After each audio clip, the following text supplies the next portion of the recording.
Durant l'été 2003, le personnel soignant dans le New Jersey était perplexe. Les patients dont ils avaient la charge se dégradaient gravement, sans aucune explication logique. Les infirmières voyaient leurs patients se dégrader d'un coup. Sans explication, il se passait des choses étranges. Quand l'alerte a été donnée, les enquêteurs ont vite tiré une conclusion terrifiante.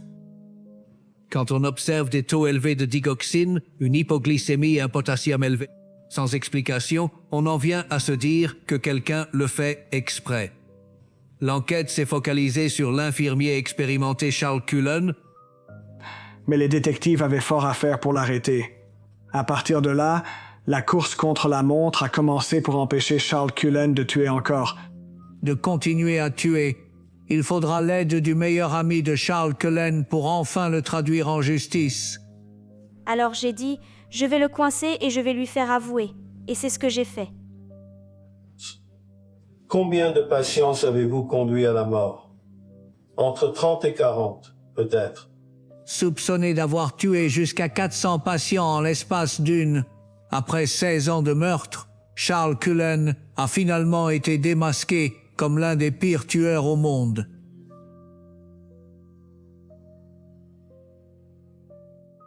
C'est une affaire qui a choqué les États-Unis. L'infirmier expérimenté Charles Cullen était passé d'un hôpital à l'autre sans éveiller les soupçons. Élevé, laissant derrière lui un sillage de mort. Partout où il passait, des choses étranges se produisaient. Peu importe ce qui se passait, ils avaient tendance à le laisser s'en aller, et à chaque fois, il finissait par démissionner pour pouvoir retrouver un autre poste.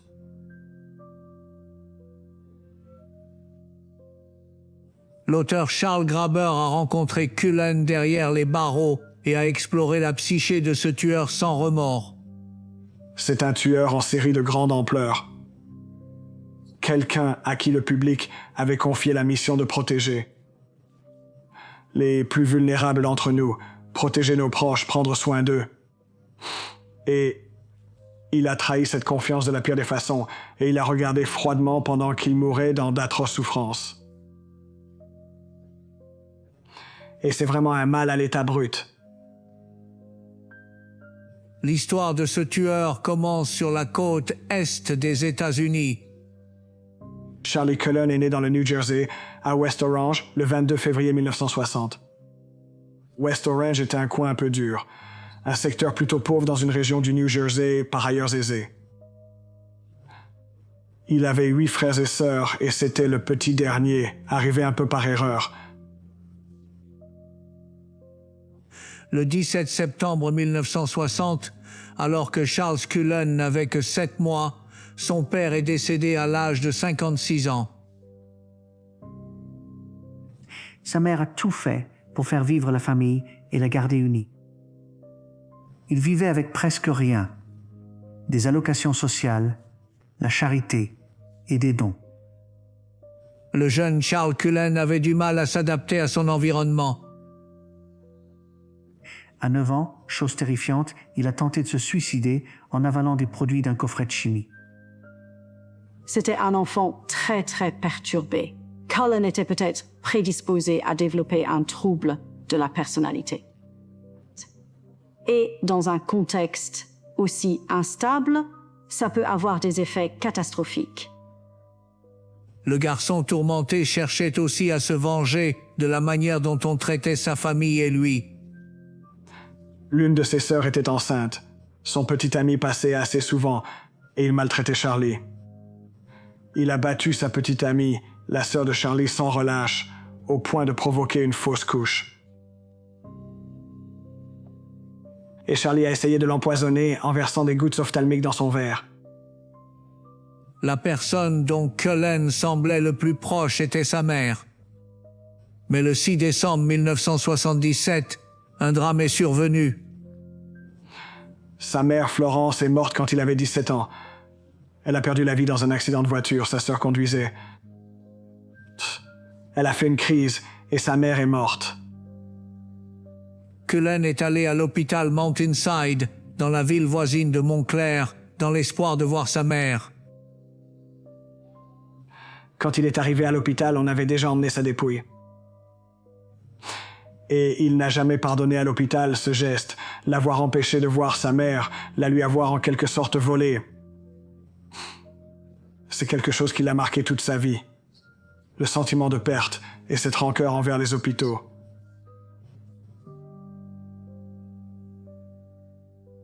Dévasté, Cullen tenta une fois de plus de mettre fin à ses jours, mais échoua. Il a quitté le lycée et, en 1978, à 18 ans, il a voulu prendre un nouveau départ. Il s'est dit qu'il devrait peut-être se trouver une famille, et cette famille, ce fut la marine américaine. Il s'est engagé et on l'a envoyé servir sur un sous-marin, l'USS Woodrow Wilson. Mais la marine américaine n'a pas été le refuge sûr et stable qu'espérait Cullen. Je crois qu'il s'imaginait la vie à bord d'un sous-marin, comme dans un film de guerre palpitant. Mais au fond, la vie en sous-marin ne convenait pas du tout à Charlie Cullen. Il était coincé des mois durant dans un tube métallique avec le genre de gars qui l'aurait harcelé au lycée. C'est plein d'avoir été brimé dans la marine américaine. Il devait être plutôt quelqu'un à part. Il se serait mal intégré, sans se faire d'amis. S'il se sent victime, il prendra n'importe quel rejet pour du harcèlement. Le 30 mars 1984, la marine américaine a relevé Charles Cullen de ses fonctions. Ils ne l'ont pas réformé avec des honneurs. On pourrait dire qu'il n'y avait rien de vraiment à charge. Puis il est rentré chez lui à West Orange, où il s'est mis à travailler comme employé dans un grand magasin, sans trop savoir quoi faire de sa vie. Son travail de vendeur ne semblait pas convenir à Cullen, et le jeune homme de 24 ans a vite décidé de se lancer dans une carrière étonnante. Charlie Cohen a fini par entrer en école d'infirmier à l'hôpital Mountainside. L'endroit où il a perdu sa mère, c'est aussi là qu'il a commencé sa carrière. Ça, ce n'était pas courant que des hommes choisissent de devenir infirmiers. Pensait-il que dans un métier à dominante féminine, il serait moins harcelé, entouré de gens qui le soutiendraient davantage et avoir plus de pouvoir. Juin 1987 fut un mois chargé pour Charles Cullen. À 27 ans, il a décroché son diplôme d'infirmier. Il s'est marié après une histoire d'amour fulgurante, puis a décroché son premier poste d'infirmier à Livingston dans le New Jersey. Il a même écourté leur lune de miel pour commencer à travailler à l'hôpital Saint-Barnabas, unité des brûlés de l'hôpital Saint-Barnabas, et le travail de Cullen consistait essentiellement à retirer en frottant la peau morte ou nécrosée des grands brûlés, pour que la peau se régénère, et c'est une tâche épouvantable pour n'importe qui, surtout quand on sort à peine de l'école d'infirmière. En juin 1988, le juge John Yengo, 72 ans, avait été admis à l'hôpital Saint-Barnabas. Il était à l'hôpital Saint-Barnabas pour un grave coup de soleil et Cullen l'avait pris en charge. Le juge Yengo a été mis sous perfusion et soigné, mais malheureusement, il n'a pas survécu. Dans les années qui ont suivi, l'hôpital a dû faire face à un phénomène inquiétant. Il se passait des... Le personnel infirmier voyait des patients s'effondrer sans raison, et ça arrivait très souvent. Les patients étaient préparés pour l'opération, on leur posait une perfusion, et tout à coup leur état se dégradait brutalement. En gros, il provoquait une hypoglycémie immédiate. Dès que les infirmières débranchaient les poches de perfusion, l'état du patient s'améliorait aussitôt. Le personnel de l'hôpital ne comprenait pas pourquoi ça arrivait. Ils ont examiné les poches et ont vu que certaines avaient de minuscules traces de piqûres, comme si on y avait injecté quelque chose. Puis ils ont testé ces poches et découvert qu'elles ne devaient contenir qu'une solution saline. Mais on y a aussi trouvé de l'insuline. En réalité, une dose mortelle. Le personnel de l'hôpital faisait face à une situation terrifiante. Y avait-il une explication anodine ou quelque chose de plus sinistre se tramait-il? C'était terrifiant d'envisager qu'il était tout à fait possible que quelqu'un censé soigner des patients essayait en réalité de les tuer. En janvier 1992, les enquêteurs du centre médical Saint Barnabas de Livingston dans le New Jersey, était dans l'impasse. Comment autant de poches de perfusion avaient pu être contaminées à dose mortelle? Charles Cullen, 31 ans, a été interrogé dans le cadre de l'enquête. Il intervenait comme infirmier, proposait souvent son aide et allait régler les perfusions. Cullen, contrarié qu'on l'ait confronté à ce sujet, a quitté l'hôpital Saint-Barnabas. L'hôpital Saint-Barnabas. Le mois suivant, Cullen décrocha un nouveau poste à Phillipsburg, dans le New Jersey, à proximité. Il va juste dans un autre hôpital, où on l'embauche aussitôt. Il y a une pénurie d'infirmiers, et ses références sont neutres ou positives pour l'instant. Il n'y a aucune raison de ne pas l'embaucher. Cullen travaillait dans un service en août 1993 quand une femme de 91 ans a été hospitalisée. Une patiente nommée Helen Dean. Elle était dans le service, mais ce n'était pas sa patiente. Son fils Larry venait très souvent voir sa mère. Il se rappelle qu'il était à son chevet quand une infirmière qu'il n'avait encore jamais vue est entrée dans la chambre. Et cette infirmière a dit qu'il était impliqué dans ce qui était arrivé à la mère de Larry. « Il pourrait sortir un instant, s'il vous plaît ?» Larry est revenu un peu plus tard et sa mère a dit « Il m'a piqué ». Et Larry a déplié la petite loupe de son couteau suisse et a pu distinguer une petite piqûre sur sa jambe. Larry avait quitté l'hôpital, mais avant qu'il ne puisse revenir, sa mère était décédée. Il a signalé la petite piqûre au personnel. Et ils ont ouvert une enquête, puis ont analysé le sang d'Helen Dean. Ils ont recherché des dizaines de médicaments qui auraient pu la tuer sans rien trouver, parce que le seul médicament qui l'a... pour une raison quelconque... Et ce qu'on n'a pas recherché, c'était le digoxinol. La digoxine appartient à une classe de médicaments appelés glycosides cardiaques. Et ces médicaments augmentent la force de contraction du cœur, et on pense aussi qu'il agit sur l'activité électrique du cœur, ce qui peut ralentir le rythme cardiaque. Larry était convaincu qu'il était arrivé quelque chose de suspect à sa mère, mais l'hôpital ne trouvait aucune preuve pour le confirmer. Au cours de l'enquête sur la mort d'Helen Dean, on a demandé à Cullen et à 2 autres infirmières de passer un test au détecteur de mensonges. Eh bien, Cullen a réussi. Rien n'indiquait qu'il ait fait quoi que ce soit. Dans sa vie privée, Cullen, désormais père de 2 filles, avait commencé à boire énormément et sa femme n'en pouvait plus de son comportement imprévisible. En janvier 1993, elle a mis fin à leur mariage. La vie de Cullen partait à la dérive et il a vite eu des problèmes avec la police. Il a été arrêté pour avoir rôdé autour de la maison d'une collègue infirmière et de son fils. On a découvert qu'il était entré dans la maison pendant qu'ils dormaient tous les deux. Les enquêteurs ont inculpé Cullen d'intrusion plutôt que de harcèlement, chef d'accusation pour lequel il a plaidé coupable. Il a été condamné à 1 an de probation. Charlie Cullen tente de se suicider quelques fois de plus. Il entre et sort d'établissements psychiatriques. Et c'est un schéma qui continue pendant les 5-6 années suivantes. Il passe d'un hôpital à l'autre. À chaque fois, il commence comme un excellent infirmier. Tout est fantastique. C'est une recrue idéale. C'est le bon infirmier. Mais peu importe où Charles Cullen allait, la mort semblait le suivre. En novembre 1998, l'homme de 38 ans avait commencé un autre nouveau poste, cette fois à l'Eastern Hospital en Pennsylvanie.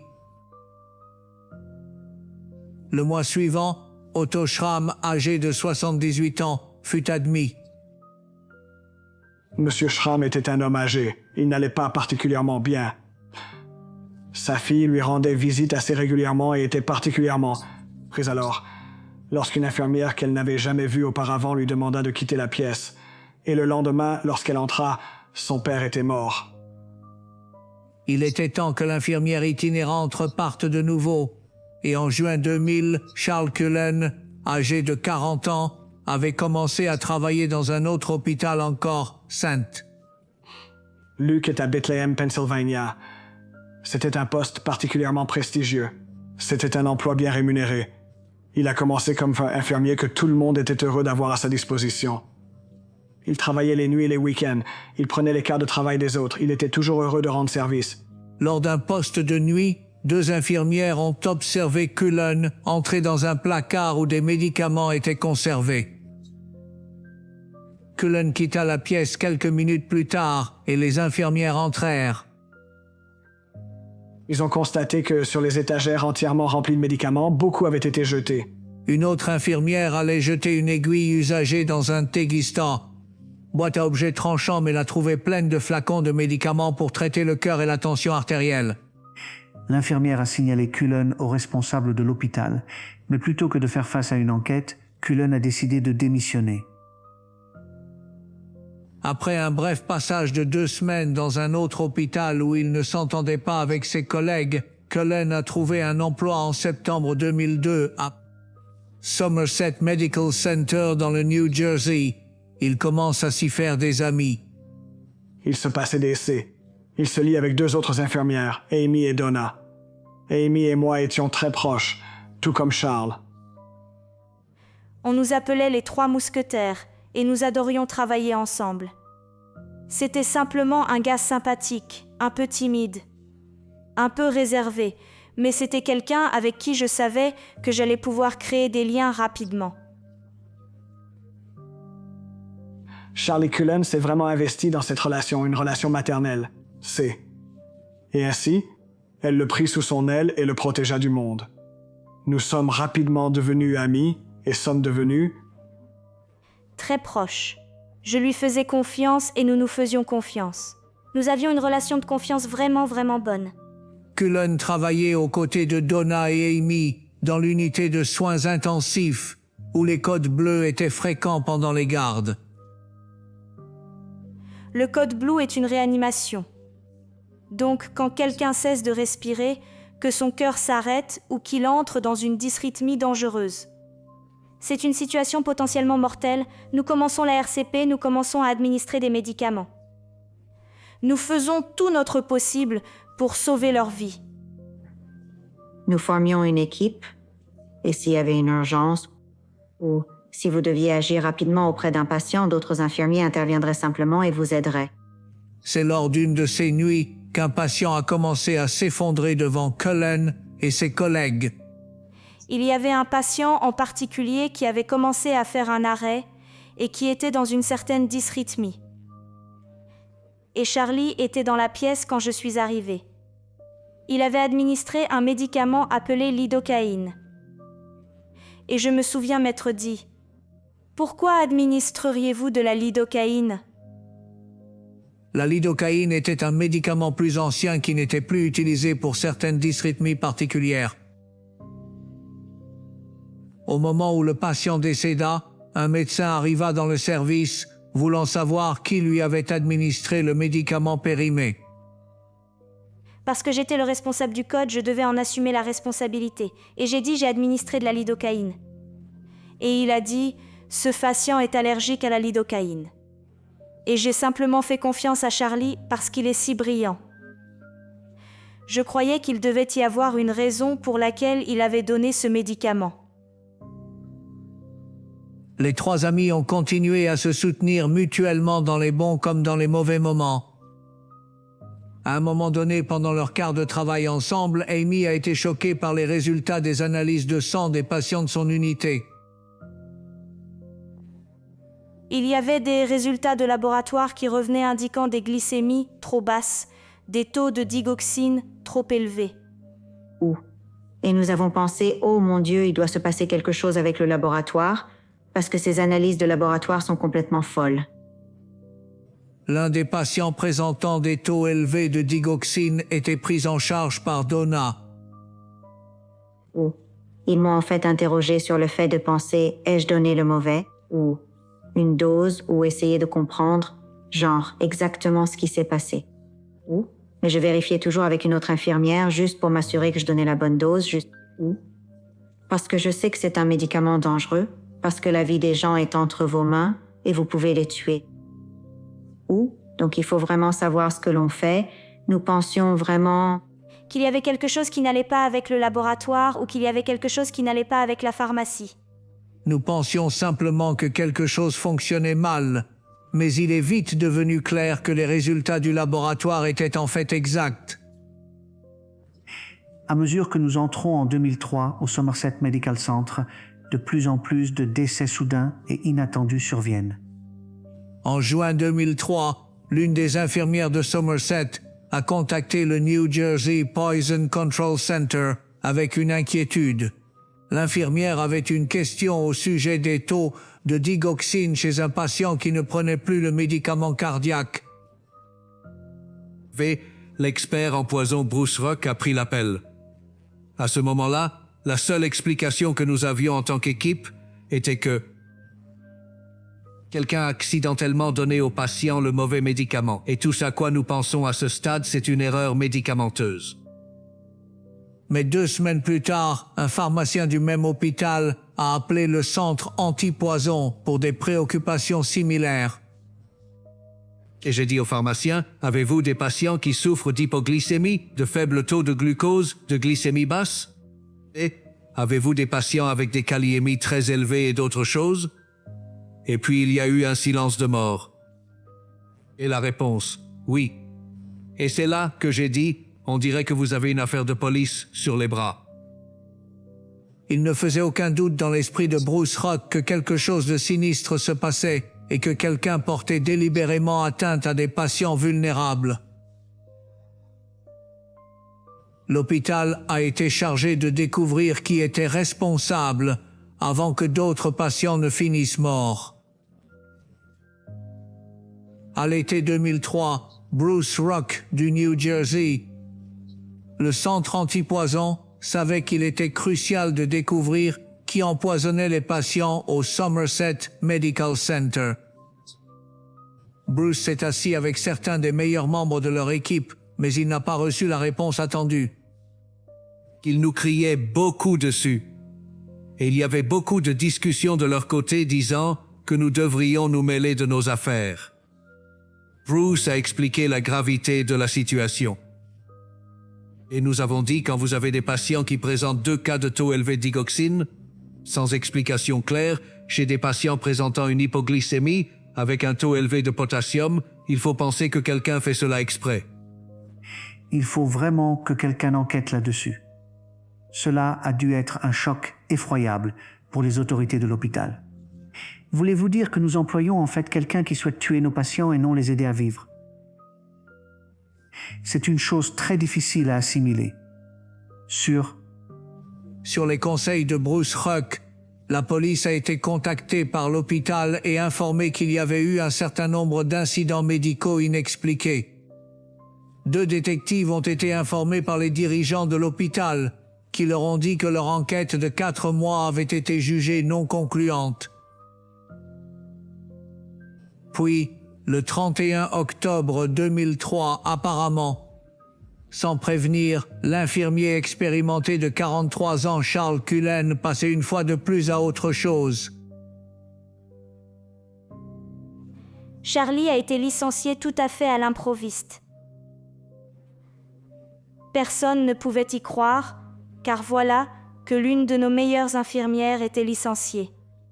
Nous n'arrivions tout simplement pas à y croire. Nous ne le comprenions pas. Cela n'avait aucun sens. Cullen a dit à ses amis qu'il y avait une explication parfaitement valable à ce qui s'était passé.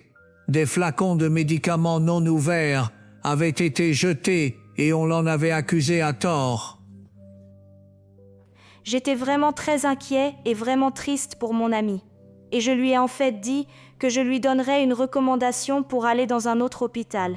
Amy et Donna étaient dévastées que leur ami ait été traité de façon si injuste. Mais d'autres troubles allaient survenir. Je suis arrivée au travail, juste pour mon quart de travail habituel prévu, et on m'a dit qu'il y avait des détectives ici qui voulaient vous poser quelques questions. Et je me suis dit, pourquoi, avec peu de preuves en relation? Au décès, les détectives devaient interroger des membres du personnel infirmier qui avaient, jusqu'à présent, été tenus dans l'ignorance d'une enquête en cours. Ce dont les détectives avaient besoin maintenant, c'était de plus. Ils essayaient de parler à toutes les infirmières une par une.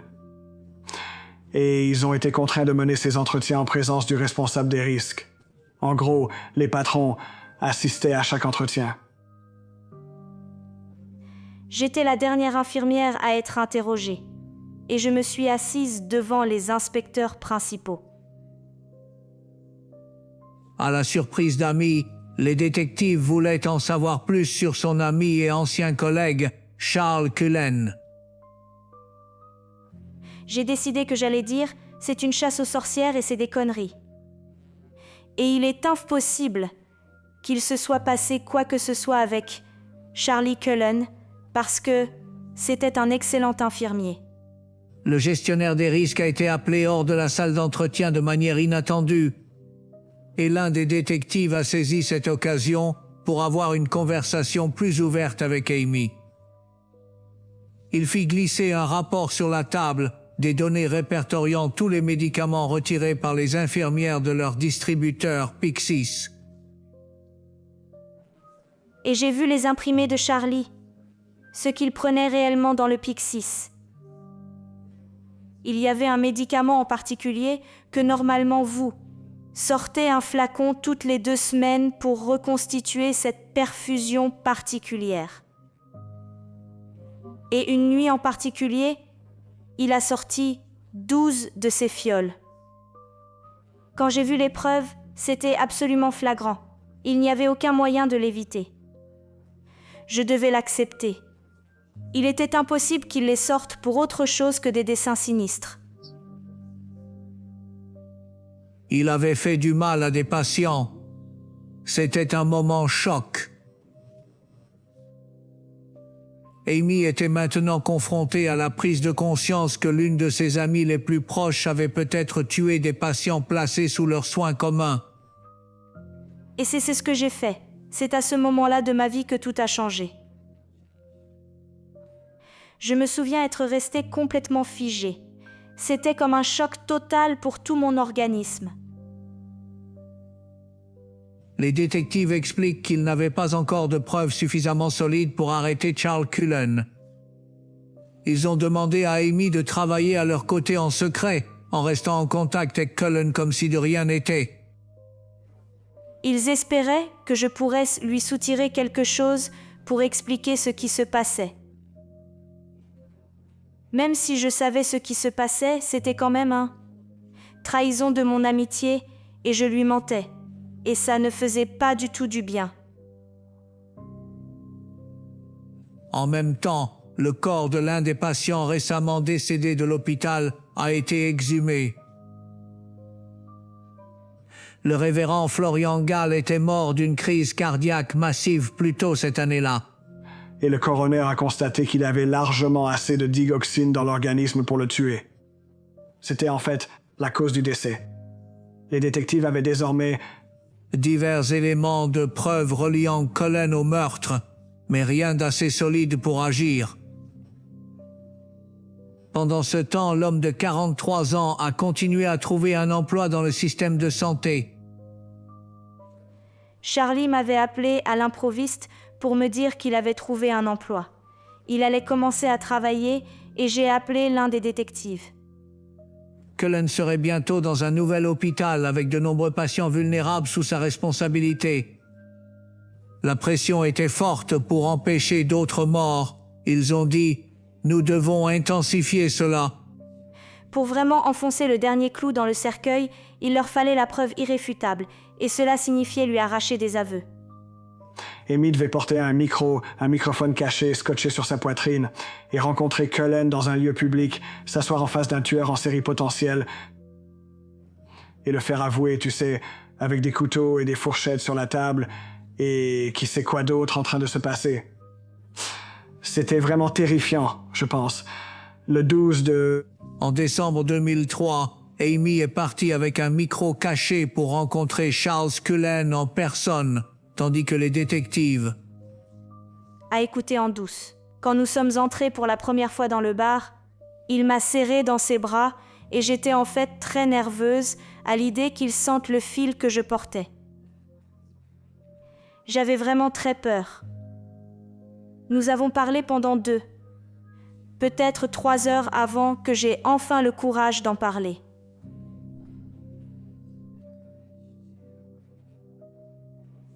Et j'ai dit, « Voici tous ces hôpitaux qui vous ont accusé de méfaits envers des patients. » Et je sais que tu l'as fait. Amy espérait un aveu et se sentait rassurée en sachant que la conversation était écoutée par la police, qui pourrait intervenir et la secourir si les choses tournaient mal. Il a changé sa voix, son comportement, son visage a changé. Il est devenu une personne différente, c'est la seule façon dont je peux le décrire. Il n'était plus mon ami Charlie. Il était devenu quelqu'un d'autre. Et je crois que le meurtrier était assis en face de moi. Il m'a dit qu'il voulait tomber en combattant. Amy continua de parler à Charles Cullen, mais il refusait d'avouer les meurtres. Amy a même proposé d'aller au poste de police avec lui. Il ne voulait pas entrer pour voir la police. Il ne voulait pas que ses filles croient qu'il était cette personne. Même en l'absence d'aveu, les enquêteurs ont pris la décision d'arrêter Cullen avant qu'il ne puisse commencer son nouvel emploi. Il a quitté le restaurant et ils l'ont arrêté cette nuit-là. Et je pensais que c'était fini. Et je pensais que je n'aurais plus jamais à lui parler. Mais le travail d'Amy était loin d'être terminé. Les enquêteurs avaient encore besoin que Cullen avoue les meurtres officiellement. Pour la 2e fois, Amy se retrouverait face à face avec son amie et ancienne collègue. C'était une confrontation avec un objectif ultime, obtenir des aveux où Cullen pourrait s'en tirer avec un meurtre. En décembre 2003, Charles Cullen était enfin en détention. L'infirmier de 43 ans a été lié à une série de meurtres dans divers hôpitaux à travers le New Jersey et la Pennsylvanie. Charles Cullen fut arrêté et conduit à la prison de Somerset, où il fut détenu et interrogé, et où ils espéraient qu'il pourrait enfin avouer. Les enjeux étaient extrêmement élevés ici parce que dans une affaire reposant sur des éléments circonstanciels, si Cullen niait tout, l'idée de prouver l'intention n'était pas vraiment d'actualité. Vous ne pourriez pas dire que quelqu'un avait commis une erreur médicale intentionnellement sans preuve directe de cela.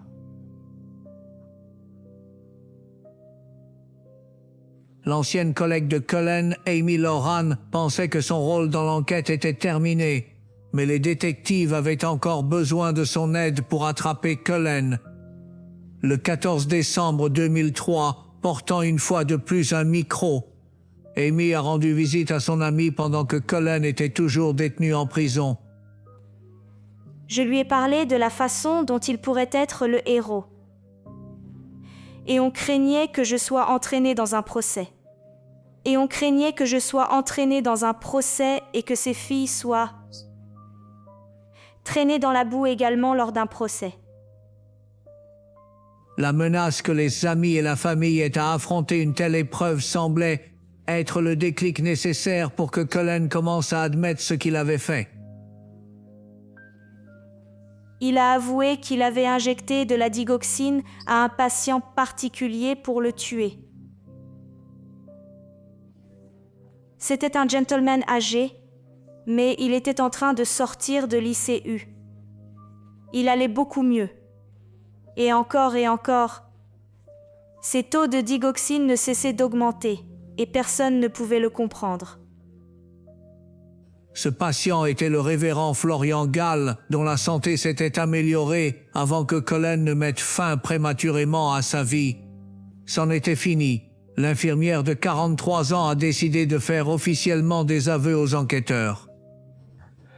Mon intention était de réduire la souffrance chez les personnes que j'ai vues tout au long de ma carrière. Je croyais que mes actions ne causeraient ni douleur ni souffrance. C'est le début de l'ouverture des vannes et révélant au monde que Charles Cullen, l'homme qui fut plus tard, qu'on appelait la bonne infirmière, avait en réalité été exactement l'inverse, la mauvaise infirmière.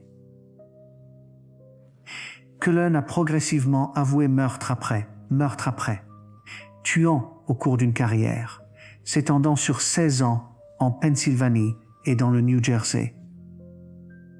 Combien de patients avez-vous aidé à mourir à la suite de vos actions?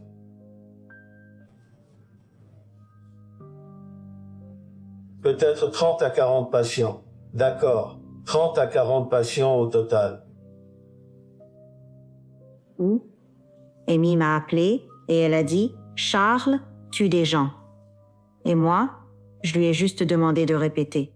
Où Parce que je n'arrivais pas à croire ce qu'elle disait, et je me souviens m'être simplement accroupie sur le sol de ma cuisine et avoir simplement sangloté. Où Et je n'arrêtais pas de dire « Non, nous ne l'avons pas fait ». Et quand elle a cessé de me répondre, c'était son silence, désolé. Où C'était son silence. Et il parlait beaucoup plus fort que ses mots. Où Tu sais, on veut toujours voir le bon chez les gens. On ne veut tout simplement pas croire que quelqu'un puisse réellement faire quelque chose comme ça. Tout ce que tu as dit a-t-il été la vérité pendant toutes ces nombreuses heures où nous avons parlé? À ma connaissance, oui. J'ai donné une image aussi claire que possible. Il y a beaucoup de zones floues là-dedans. Sur Le 15 décembre 2003, Charles Cullen a finalement été inculpé de meurtre. Il finira par avouer de nombreux autres meurtres dans tout le New Jersey et la Pennsylvanie, y compris Helen Dean, âgée de 91 ans, et sa première victime, le juge John Yengo, en 1988. Des procureurs des différentes juridictions se sont réunis pour discuter de l'affaire. Le juge John Morganelli était alors le procureur du district du comté de Northampton. Nous avons pu découvrir quand il travaillait puis examiner les décès qui se sont produits. À Easton Hospital pendant les périodes où il était de service, puis examiner ces personnes et ensuite réduire la liste. Travaillait-il? Aurait-il un contact avec cette personne? Un décès en particulier s'est démarqué de la période de Cullen à l'Easton Hospital en 1998, celui d'Otto Schramm, 78 ans. Nous avons pu établir que la digoxine, qui était présente dans Otto, Schramm en quantité excessive a probablement été un facteur ayant contribué à sa mort. L'affaire a été examinée et la décision a été prise d'inculper Cullen pour le meurtre d'Otto. Les procureurs de toutes les juridictions avaient besoin de la coopération de Cullen pour aider à identifier d'autres victimes. Un accord de plaidé coupable a été suggéré. Cullen coopérerait à l'identification de ses victimes s'il le pouvait et reconnaissait qu'il était impliqué dans bien plus de morts que nous ne le savions même, étant entendu qu'aucun des procureurs ne requérait la peine de mort. Au total, Cullen a plaidé coupable du meurtre de 29 personnes au cours de 16 ans, 22 personnes dans le New Jersey et 7 en Pennsylvanie. Il a également plaidé coupable de 6 chefs d'accusation de tentative. Le 2 mars 2006, Charles, âgé de 46 ans, Afi, âgé Tesalesa, uni de New Jersey, Charles. Cullen a été condamné à 11 peines de réclusion à perpétuité consécutive dans le New Jersey. Il était assis les yeux baissés vraiment juste pour éviter la famille. Les proches de ses victimes, alors qu'il lui disait quelle sale ordure il était. Il les traitait horriblement, ne les regardait pas, ne les reconnaissait pas. Il n'avait aucun remords. Ce n'était pas mon ami Charlie. Une semaine plus tard, Cullen a comparu devant un tribunal en Pennsylvanie pour être condamné pour les meurtres commis là. Tandis que le juge parlait, Cullen commença à répéter sans cesse la même phrase. Il a dit « Votre honneur, vous devez vous récuser. Votre honneur, vous devez vous récuser. » Et il le répète encore et encore pendant près de 30 minutes. Jusqu'à ce qu'enfin, le juge ordonne qu'on le bâillonne et qu'on l'attache. Tranchario comme Hannibal Lecter ligoté, tandis qu'il continuait à hurler tout le long jusqu'à la sortie, ses cris résonnant dans les couloirs de marbre. C'était l'une des choses les plus horrifiantes auxquelles j'ai jamais assisté. C'était absolument glaçant. Ce fut sa dernière apparition publique. Cullen reçut une autre. 8 peines de prison à perpétuité pour les meurtres en Pennsylvania, portant le total à 19. Il fut envoyé à la prison de haute sécurité de Trenton pour y purger ses peines. Cullen ne sera pas admissible à la libération conditionnelle avant 2388. Il est séparé des autres prisonniers 24 heures sur 24, dont 23 heures dans une cellule, parce que les autres prisonniers adoraient le tuer. À mesure que les détails des crimes horribles de Cullen étaient révélés, l'ampleur de l'horreur devenait apparente. Il s'était servi d'autres infirmières pour l'aider à leur insu à mettre fin à la vie de patient.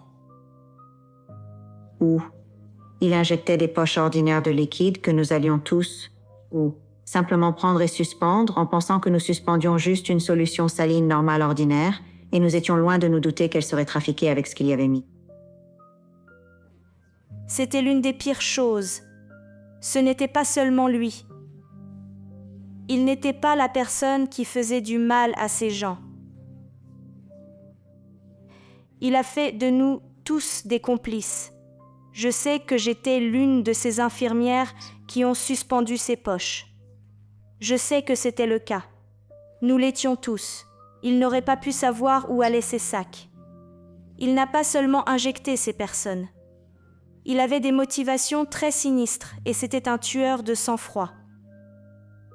Charles Cullen voulait que les gens croient qu'il s'agissait de meurtre par compassion, qu'il ne faisait que délivrer les gens de leurs souffrances. Mais cela a été prouvé faux.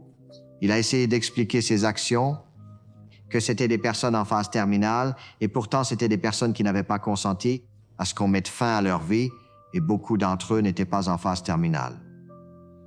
Malgré les nombreux aveux et condamnations de Cullen, il est impossible de savoir combien de personnes sont mortes aux mains du tueur impitoyable, qui se faisait passer pour une infirmière bienveillante. Au St. Barnabas Medical Center, où Collins a commencé sa carrière, il a avoué y avoir tué 4 ou 5 personnes par semaine. Il était là pendant 5 ans. Le nombre de victimes de Charlie Collins, si c'est exact, même 400 est probablement une estimation basse, ce qui ferait de lui le tueur en série le plus prolifique de l'histoire américaine. Je n'avais aucune idée du nombre de personnes qu'il avait assassinées. Et combien de familles ont été impliquées là-dedans. Je ne peux même pas vous dire à quel point cela m'a affectée.